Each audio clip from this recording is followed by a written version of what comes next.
नमस्कार, आप सबको स्वागत है एक और नई वीडियो में। मैं हूं आपके साथ आयुष।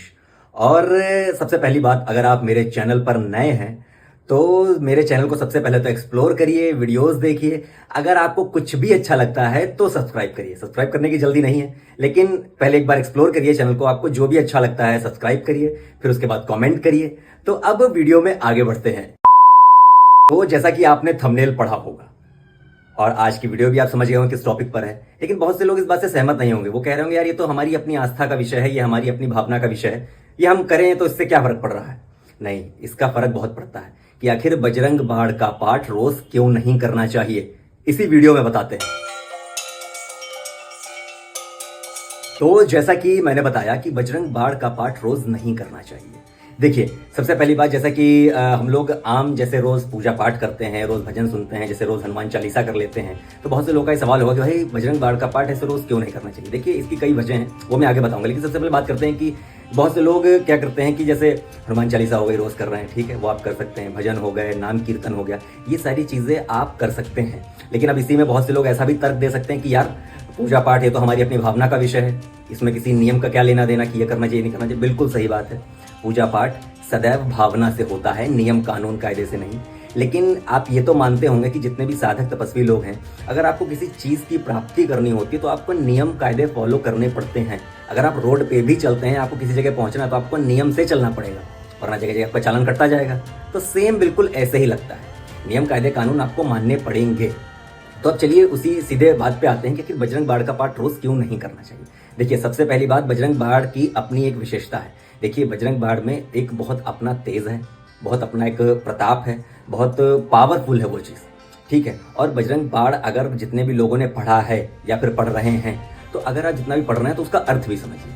उसमें हम जब पढ़ते हैं बजरंग बाण को तो कहीं ना कहीं हनुमान जी को, बजरंगबली को हम वचनबद्ध करते हैं कि ये हमारा कर्म वो करें, उनको कसम देते हैं।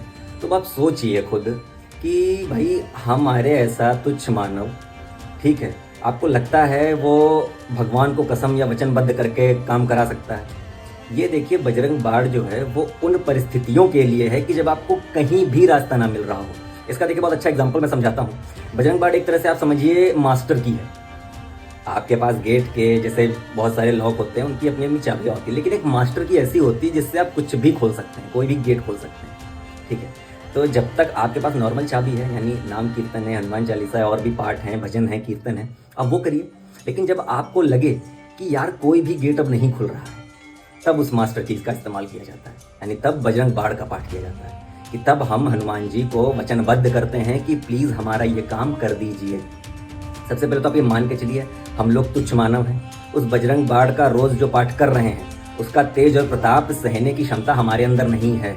इसीलिए मैंने लिखा भी है कि ये चीज़ें खतरनाक हो सकती हैं। अब बहुत से लोग सोच रहे हैं कि यार मैं तो करता हूँ, ऐसा कोई मैं घाटा नहीं हुआ, कोई नुकसान नहीं हुआ। तो बिल्कुल ठीक है, नहीं हुआ होगा, लेकिन 90% ये चीज़ें आपको बैकफायर ज़रूर करेंगी कि अगर आप बिना वजह कोई चीज़ कर रहे हैं। क्योंकि आप ये मान के चलिए, हम कलयुग में हैं, तो अगर कोई चीज़ हमें चाहिए होती है ना, तो उसकी एक कीमत चुकानी पड़ती है। तो आप सोचिए, भगवान को आप वचनबद्ध कर रहे हैं, ठीक है, आप बिना किसी कारण के आप रोज़ पढ़ रहे हैं बजरंग बाण, तो आप ये समझ के चलिए कि आपको उसकी कोई ना कोई कीमत चुकानी ज़रूर पड़ेगी। अब वो आपको नहीं पता, परोक्ष या परोक्ष यानी प्रत्यक्ष या प्रत्यक्ष रूप से आपको कोई ना कोई चीज़ आपसे ली जाएगी या छीन ली जाएगी, या कुछ ना कुछ हो जाएगा। कहते हैं ना, चुकानी तो पड़ेगी।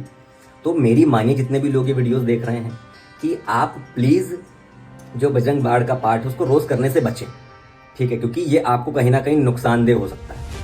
आप नॉर्मल नाम कीर्तन करिए, इससे बड़ा भक्ति क्या हो सकती है। आप भावनाओं से भक्ति करिए, आप भगवान को वचनबद्ध मत करिए कि आप रोज़ कर रहे हैं, बिना वजह कर रहे हैं। अपनी भावनाएं रखिए, लेकिन अब ऐसा मत करिए कि ये चीज़ें आपको उल्टा नुकसान दे। फिर बहुत से लोग ये कहते हैं कि यार हम तो भगवान की इतनी पूजा करते हैं, हमको इतने दुख कष्ट क्यों। तो भाई इसीलिए आप थोड़ा सा समझदारी से करिए चीज़ों को। तो ये था वो मेन वजह कि बजरंग बाण का पाठ रोज़ क्यों नहीं करना चाहिए, क्योंकि इसमें हम हनुमान जी को वचनबद्ध करते हैं और उसका तेज और प्रताप सहने की क्षमता हमारे अंदर नहीं है।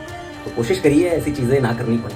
और जैसा कि अब मैंने इस वीडियो में बताया, बहुत से लोग हो सकता है कमेंट में गालियाँ भी दें कि अबे तुम कौन होते हो बताने वाले। तो भाई देखिए, मेरा काम है बताना, फॉलो करना या नहीं करना ये आपकी मर्जी है। तो बने रहिए मेरे चैनल वॉक एंड टॉक के साथ। मैं आपके साथ आयुष ऐसे ही कमाल की वीडियोस लेके आता रहूँगा, और आपको जो भी अच्छा लगे ज़रूर कमेंट करके बताइएगा।